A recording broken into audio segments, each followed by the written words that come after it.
Hello students. स्वागत है आप सभी का वोल्केनो आईएएस के डेली करंट अफेयर के डिस्कशन में। तो आज का जो करंट अफेयर का जो डिस्कशन है उसे स्टार्ट करते हैं स्टूडेंट्स। सबसे पहले हम बात करेंगे हमारे फर्स्ट टॉपिक के बारे में। हमारा पहला टॉपिक है all India survey on higher education से रिलेटेड। स्टूडेंट्स, ये जो सर्वे है वो हमारी मिनिस्ट्री ऑफ एजुकेशन का एक डिपार्टमेंट है, डिपार्टमेंट ऑन हायर एजुकेशन। तो डिपार्टमेंट ऑफ हायर एजुकेशन के द्वारा इस सर्वे को यहाँ पे कंडक्ट किया जाता है हर एक साल। कुछ की इंडिकेटर हैं, की परफॉर्मेंस इंडिकेटर हैं, उनके थ्रू यहाँ पे हायर एजुकेशन इंस्टीट्यूशंस का करंट स्टेटस क्या है, किस तरीके से वो वहाँ पे इंफ्रास्ट्रक्चर के अंदर चेंज आया है, एनरोलमेंट रेशियो इंक्रीज हुआ है या डिक्रीज हुआ है, उस तरीके से वहाँ पे परफॉर्मेंस है उसको चेक किया जाता है। हायर एजुकेशन इंस्टीट्यूशंस की परफॉर्मेंस को चेक किया जाता है। स्टूडेंट्स, अगर हम बात करें इंडिया के अंदर हायर एजुकेशन की, तो इंडिया के अंदर हायर एजुकेशन के अंदर जो सबसे बड़ा कंसर्न है, जो सबसे बड़ी चिंता है या चैलेंज है, वो ये है कि हायर एजुकेशन इंस्टीट्यूशंस में ड्रॉप आउट रेशियो काफ़ी ज़्यादा होना। स्पेशल हमारी जो फीमेल जो गर्ल चाइल्ड हैं उनका जो ड्रॉप आउट रेशियो है वो ज़्यादा होना एक सबसे बड़ा कंसर्न है हमारी गवर्नमेंट के लिए। सेकेंड इम्पोर्टेंट कंसर्न है कि रिसर्च के अंदर, रिसर्च सेक्टर में हमारी जो वुमेन्स हैं उनका पार्टिसिपेशन इंक्रीज हो। जो फीमेल चाइल्ड हैं, जो गर्ल चाइल्ड हैं, उनका जो पार्टिसिपेशन है रिसर्च के अंदर इंक्रीज हो। गवर्नमेंट का जो फंडिंग है वो भी एक सबसे बड़ा चैलेंज है, क्योंकि हमारे जितने भी ब्रिक्स के कंट्री हैं, जो ब्रिक्स नाम का एक ऑर्गेनाइजेशन है, उसके जितने भी कंट्री हैं वहाँ सभी जगह 6% एजुकेशन के ऊपर स्पेंड किया जाता है। 6% एजुकेशन के ऊपर स्पेंड किया जाता है उनकी जीडीपी के अकॉर्डिंग। हमारे गवर्नमेंट के द्वारा जो फंडिंग है वो डे बाय डे इंक्रीज तो हो रही है, चेंज तो आने की कोशिश है, बट ये जो पैटर्न है इसको 6% को अचीव करने में अभी समय लगेगा। इसके अलावा स्टूडेंट्स, अगर हम बात करें all India survey on higher education के बारे में, इस सर्वे के अंदर बताया गया है कि जो एनरोलमेंट रेशियो है, जो ग्रोस एनरोलमेंट रेशियो है वो इंक्रीज हुआ है हर एक एजुकेशन इंस्टीट्यूशंस में। इसमें फीमेल्स का भी इंक्रीज हुआ है। इसके अंदर नॉर्थ ईस्ट रीजन के अंदर अगर हम बात करें, हमारा जो नॉर्थ ईस्ट का रीजन है वहाँ से भी जो एनरोलमेंट रेशियो है वो इंक्रीज हुआ है। इसके अलावा जो डिफरेंस सेक्शन है, schedule caste and schedule tribe हैं, वहाँ से भी जो हमारा जो एनरोलमेंट रेशियो है हायर एजुकेशन इंस्टीट्यूशंस में इंक्रीज हुआ है। तो ये सबसे बड़ा एक पॉजिटिव थिंग है कि पिछले कुछ साल से जो एनरोलमेंट रेशियो है वो ईयर बाय ईयर इंक्रीज होता गया है। आप देखिए कि अगर हम कंपेयर करें 2014-15 के समय से और आज के समय से अगर हम कंपेयर करें, तो ये 21% जो एनरोलमेंट रेशियो है वो यहाँ पे इंक्रीज हुआ है हायर एजुकेशन इंस्टीट्यूशंस में। स्टूडेंट्स, हमारी न्यू एजुकेशन पॉलिसी आई 2020 के समय में, और उसी न्यू एजुकेशन पॉलिसी का एक क्राइटेरिया था कि जो ग्रोस एनरोलमेंट रेशियो है इसको 50% इंक्रीज करना है 2035 तक। 2035 का जो समय है उस तक हमारा जो एनरोलमेंट रेशियो है वो 50% तक इंक्रीज हो। हमारे गवर्नमेंट के द्वारा काफ़ी सारे इनिशिएटिव्स हैं, उन्हें भी लॉन्च किया गया है हायर एजुकेशन सेक्टर में, जिससे लोगों का जो पार्टिसिपेशन है वो इंक्रीज हो। इसके अंदर सबसे पहले एक स्कीम है, स्पर्श नाम से एक स्कीम है। स्पर्श स्कीम का मेन एम यही है कि हायर एजुकेशन सेक्टर में स्पेशल जो रिसर्च की एक्टिविटी हैं उसके अंदर जो एनरोलमेंट रेशियो है वो इंक्रीज हो, लोगों का जो पार्टिसिपेशन है वो यहाँ पे इंक्रीज हो। स्पर्श स्कीम के अंदर बेसिकली एक स्कीम है promotion of academic and research collaboration से रिलेटेड ये स्कीम है। ऐसे ही एक और स्कीम है राष्ट्रीय उच्चतर शिक्षा अभियान है। जैसे आपने सुना होगा जो एलिमेंट्री प्राइमरी एजुकेशन के लिए सर्व शिक्षा अभियान का नाम आपने सुना होगा, सर्व शिक्षा अभियान, जिसे प्रेजेंट समय में 3 हमारे इनिशिएटिव हुआ करते थे। सर्व शिक्षा अभियान, राष्ट्रीय माध्यमिक शिक्षा अभियान, माध्यमिक मीन्स द जो सेकेंडरी लेवल है, जो 10th 12th लेवल का जो स्कूल होता है तो उसको माध्यमिक शिक्षा बोलते हैं। तो सर्व शिक्षा अभियान जो एलिमेंट्री प्राइमरी एजुकेशन है, राष्ट्रीय माध्यमिक शिक्षा अभियान और जो टीचर एजुकेशन है, इन तीनों को मर्ज करके समग्र शिक्षा अभियान के नाम से उसका नाम कर दिया गया है। समग्र शिक्षा अभियान उसका नाम है प्रेजेंट समय में। तो स्टूडेंट्स, ऐसे ही हायर एजुकेशन से सेक्टर से रिलेटेड है राष्ट्रीय उच्चतर शिक्षा अभियान है जो हायर एजुकेशन सेक्टर में बच्चों का जो पार्टिसिपेशन है, जो इंटरेस्ट है वो इंक्रीज हो और वो यहाँ पे एनरोल करें, अपने आप को यहाँ जुड़ें हायर एजुकेशन सेक्टर से रिलेटेड। हमारी फेलोशिप भी चलाई जाती है, पीएम रिसर्च फेलोशिप है, जो यहाँ पे जो बच्चे रिसर्च सेक्टर में जाना चाहते हैं हायर एजुकेशन इंस्टीट्यूशंस में, उनको फेलोशिप प्रोवाइड की जाती है पीएम रिसर्च फेलोशिप के द्वारा।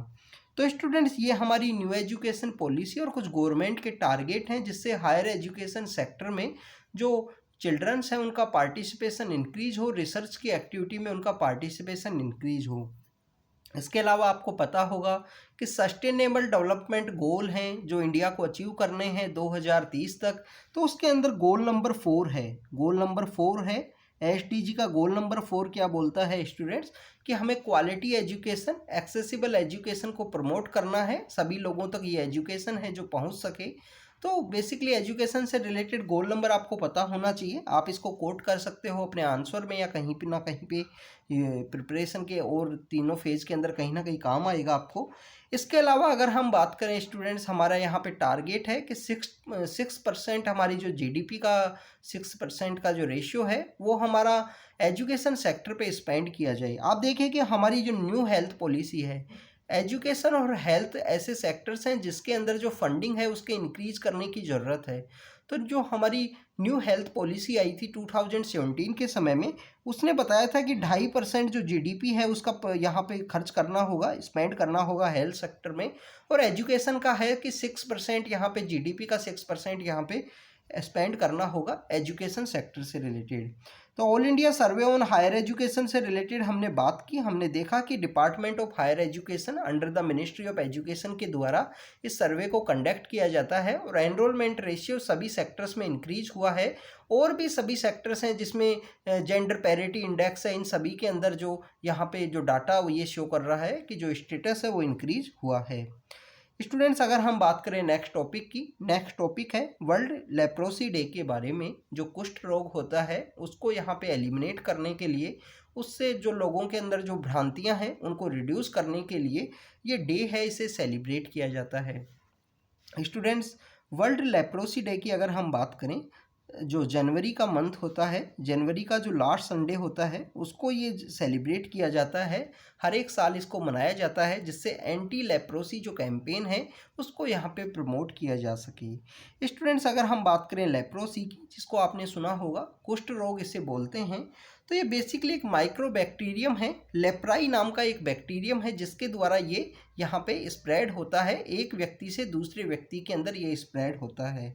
स्टूडेंट्स, ऐसा बताया जाता है कि इसके स्प्रेड होने का जो मेन रीज़न ये है कि मोड ऑफ ट्रांसमिशन ये है कि मेनली जो अफेक्टेड पर्सन है उसकी जो ब्रीदिंग जो एयरबोर्न ड्रॉपलेट्स हैं वो यहाँ पे किसी दूसरे पर्सन के कांटेक्ट में आए, किसी भी एज का जो पर्सन है उसके अगर कांटेक्ट में आती हैं तो ये यहाँ से स्प्रेड हो सकता है। स्प्रेड होने के बिहाइंड में जो यहाँ पे मेन माइक्रोबैक्टीरियम लेप्राई है वो वर्क करता है। माइक्रोबैक्टीरियम लेप्राई के द्वारा ये लेप्रोसी है वो यहाँ पे होता है। स्टूडेंट्स, ये कांटेक्ट के थ्रू स्प्रेड करता है और इसी डिजीज़ को, ये जो कुष्ठ रोग है, ये लेप्रोसी की जो डिजीज़ है, इसको असेंस डिजीज़ के नाम से भी जाना जाता है। सबसे एंशियंट डिजीज़, सबसे पुरानी डिजीज़ के रूप में इसको बोला जाता है। सबसे पुरानी ये बीमारी है, काफ़ी एंशियंट समय से ये लोगों के अंदर देखी गई है, लोगों के अंदर होती है। अगर हम बात करें इसके ट्रीटमेंट की, तो मल्टी ड्रग थेरेपी के थ्रू इसको ट्रीट किया जा सकता है। स्टूडेंट्स, इसको एलिमिनेट किया जा सकता है हमारी गवर्नमेंट के द्वारा। जो लेप्रोसी है, जो कुष्ठ रोग है, क्योंकि हमारे कंट्री के अंदर इसके केसेस काफ़ी ज़्यादा देखने के लिए मिलते हैं, तो हमारी गवर्नमेंट के द्वारा काफ़ी सारे इनिशिएटिव्स लिए गए हैं जिससे कुष्ठ रोग को यहाँ पे मिटाया जा सके। गवर्नमेंट के द्वारा लॉन्च किया गया है national leprosy eradication programme, basically central sponsor scheme है। हमारा जो नेशनल हेल्थ मिशन है उसके अंडर में इस प्रोग्राम को लॉन्च किया गया था कि जो लेप्रोसी है, जो कुष्ठ रोग है, उसको एलिमिनेट किया जा सके, उसे मिटाया जा सके। 10,000 लोगों में से किसी एक को ये जो प्रॉब्लम है वो होती है, 10,000 में से किसी एक को होती है। अब आपको ये पता होना चाहिए कि ट्रॉपिकल रेयर डिजीज़ क्या होती हैं। कुछ रेयर डिजीज़ भी होती हैं। रेयर डिजीज़ बेसिकली ऐसी होती हैं कि 1 लाख के अंदर आपको किसी एक पर्सन को अगर होती हैं तो उनको रेयर डिजीज़ बोला जाता है। और रेयर डिजीज़ के अंदर सबसे सबसे बड़ा कंसर्न ये है कि रेयर डिजीज़ की जो यहाँ पे हम बात करें कि जो टैबलेट्स हैं, जो यहाँ पे ड्रग है, वो अवेलेबल नहीं होती है। क्योंकि आप देखिए कि जो दवा बनाने वाली जो फार्मास्यूटिकल जो कंपनी है, वो भी इस तरीके की दवा नहीं बनाएगी कि वो 10 लोगों को या 20 लोगों को या 1000 लोगों को ही वो डिस्ट्रीब्यूट की जा सके। तो ये सबसे बड़ी एक इश्यू है रेयर डिजीज़ से रिलेटेड। अगर हम बात करें स्टूडेंट्स लेप्रोसी की, तो national leprosy eradication programme launch किया गया है गवर्नमेंट के द्वारा, नेशनल हेल्थ मिशन के अंदर, सेंट्रल स्पॉन्सर है। हमारे जो लेप्रोसी की जो केसेस हैं वो 10,000 में से एक केस को जो एलिमिनेट करने का इंडिया का यहाँ पे टारगेट है। और हमारे जो महात्मा गांधी हैं, जिन्हें बापू कहा जाता है, जो महात्मा गांधी हैं, उनके द्वारा जो लेप्रोसी से जो अफेक्टेड जो लोग हैं उनके साथ ये डिग्निफाइड वे में खड़े हुए थे। कुष्ठ रोग के खिलाफ इन्होंने कैंपेन चलाया था कि कुष्ठ रोग को एलिमिनेट करने की ज़रूरत है। ये बेसिकली एक बीमारी है, ये कोई छुआछूत की प्रॉब्लम नहीं है। तो अनटचेबिलिटी वैसे भी हमारे आर्टिकल 17 के अंदर बताया गया है अनटचेबिलिटी, बट आपको पता होना चाहिए अनटचेबिलिटी डिफाइन नहीं है। ओनली अनटचेबिलिटी के बारे में एक्सप्लेन किया गया, बताया गया है कि आर्टिकल 17 का मेन टारगेट है कि अनटचेबिलिटी को यहाँ पे रिड्यूस किया जा सके, जिससे इक्वलिटी को प्रमोट किया जा सके। स्टूडेंट्स, आज का जो दिन है 30 जनवरी, आज ही के दिन हमारे जो बापू हैं, बेसिकली महात्मा गांधी जी, इनकी आज के दिन डेथ हो गई थी, इनका असैसिनेशन हो गया था। हमारी गवर्नमेंट के द्वारा जो शहीदी दिवस है वो यहाँ पे मनाया जाता है इनकी याद में। अगर हम बात करें स्टूडेंट्स नेक्स्ट टॉपिक की, नेक्स्ट टॉपिक है वेस्टर्न डिस्टर्बेंस के बारे में। वेस्टर्न डिस्टर्बेंस बेसिकली आपने विंटर के समय में पिछले कुछ दिनों से आपने देखा होगा कि बारिश का जो मौसम है वो आया है नॉर्दर्न इंडिया में स्पेशल। तो ये विंटर के समय में जो बारिश होती है इसको वेस्टर्न डिस्टर्बेंस के नाम से जाना जाता है। बेसिकली ये एक्स्ट्रा ट्रॉपिकल स्टॉर्म होता है जो मेडिटेरियन रीजन से मेडिटेरियन रीजन से स्टार्ट होता है, इनिशिएट होता है, और इंडिया का जो नॉर्थ वेस्टर्न पार्ट है उसको विंटर के समय में जो रेनफॉल है वो देखने के लिए मिलती है। स्टूडेंट्स, हमने जब मेडिटेरियन क्लाइमेट को कवर किया था, जो जीसी लियोंग के चैप्टर हैं उसके अंदर हमने जब मेडिटेरियन के क्लाइमेट को कवर किया था, तो हमने देखा था कि मेडिटेरियन रीजन के अंदर में विंटर के समय बारिश होती है। जैसे हमारे यहाँ पे जो समर का जो समय है, जो गर्मियों का जो समय होता है, उस समय में रेनफॉल देखने के लिए मिलती है, मानसून सीजन उस समय ही आता है। तो यहाँ पे देखने के लिए मिलता है मेडिटेरियन सी के अंदर, मेडिटेरियन रीजन के अंदर जहाँ मेडिटेरियन क्लाइमेट है, कि वहाँ पे विंटर के समय में बारिश होती है। तो उसी मेडिटेरियन रीजन से ये जो वेस्टर्न डिस्टर्बेंस है ये इमर्ज होते हैं।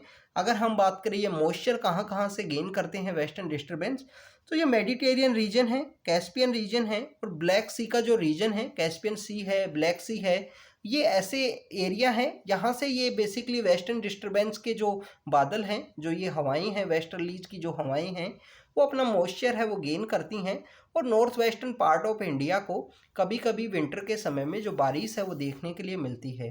स्टूडेंट्स, वेस्टर्न डिस्टर्बेंस हमारी जो फसल होती हैं उनके लिए सही होता है, कभी कभी ये नुकसान भी होता है इनका। अगर गलत समय पे बारिश होती है तो कभी कभी फसलों को नुकसान भी देखने के लिए मिलता है। नॉन मानसूनल जो प्रेसिपिटेशन है उसके रूप में इसको काउंट किया जाता है। वेस्टर्लीज के द्वारा ये कंडक्ट की जाती है, वेस्टर्लीज के द्वारा ये यहाँ पे वेस्टर्न डिस्टर्बेंस होता है हमारे नॉर्थ वेस्टर्न पार्ट के अंदर में। तो ये वेस्टर्न डिस्टर्बेंस के बारे में था। इसके अलावा आपको पता होगा इंडिया के अंदर जो मानसून आता है नॉर्थ वेस्ट विंड से आता है। कुछ हमारा जो ईस्टर्न कोस्ट है जो रिट्रेटिंग मानसून के रूप से जाना जाता है, कि वापस जो सेंट्रल एशिया से वापस लौटती हुई हवाएं हमारे जो ईस्टर्न कोस्ट के ऊपर कुछ कुछ जगह बारिश करती हैं, जब बे ऑफ बंगाल से वो मॉइस्चर को गेन करती हैं। तो हमारा जो तमिलनाडु का जो कोस्ट है, जो हमारा विशाखापट्टनम, तमिलनाडु का जो कोस्ट है, पौंडीचेरी का जो एरिया है, इसके अंदर जो रिट्रेटिंग मानसून के थ्रू जो बारिश है वो देखने के लिए मिलती है। तो स्टूडेंट्स, ये हमारा बेसिकली वेस्टर्न डिस्टर्बेंस के बारे में डिस्कस किया। हमने डिस्कस किया वर्ल्ड लेप्रोसी डे के बारे में। महात्मा गांधी ने इनके खिलाफ आवाज़ उठाई थी, लेप्रोसी से अफेक्टेड पीपल्स के साथ वो खड़े हुए थे। और हमने all India survey on higher education के बारे में बात की। तो स्टूडेंट्स, ये आज का हमारा करंट अफेयर का डिस्कशन था। आप बने रहिए हमारे साथ, हम आपको ऐसे ही अपडेट करते रहेंगे। तो thank you students, thank you very much.